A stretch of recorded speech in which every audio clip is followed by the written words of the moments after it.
nabil Mustafa xayru. ndax tey su ma ko waxee du bett ñu bari, ndax ku jël sa deret jox ko doomu aadama mu jokk ci moom mu doon wasilaam moom bu ñëwee jokk ci moom warul bett ñu bari. dama ba Cheikh Iya ne la ma doon wër ci Cheikh Iya ci Chérif Al Walid laa ko gis. moo tax nag ma ñëw dénk la sama bopp àdduna ak alaaxira nga yéggale ma ci yàlla. soo ma teree dinaa bàyyi, boo ma waxee dinaa dégg. sa ndigal laay déglu may wax nag taalibe bu ma fi fekk ak ku ma fi fekk man du ma nangu mu mën ma ci Chérif Al Walid dama waxoon ci Cheikh Iya ndax suñu chérif yi ñooy suñu tool.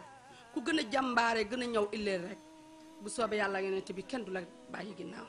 Chérif Al Walid ay dara yàlla na la fi yàlla yàggal. dénk naa la sama bopp àdduna ak alaaxira. Chérif nee na nangu naa ko.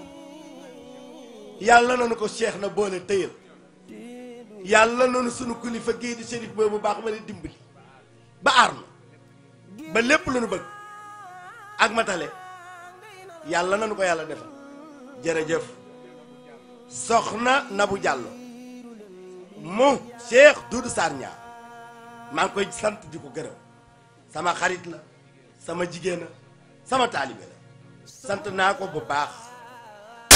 Talla Samb Alaaji Ablaye Mbaye Modou Soare Tahir Gueye maa ngi leen di sant bu baax maa ngi leen di gërëm Mor Gueye ñeen ñépp maa ngi leen di sant di leen gërëm.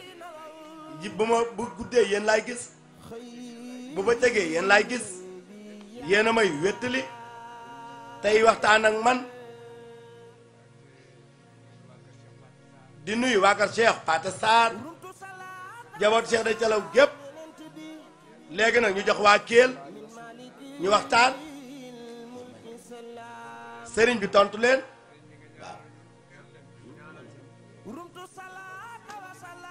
sëriñ bi nanu ñaanal nawet bu barkeel Kelle gi yàlla defal leen jàmm.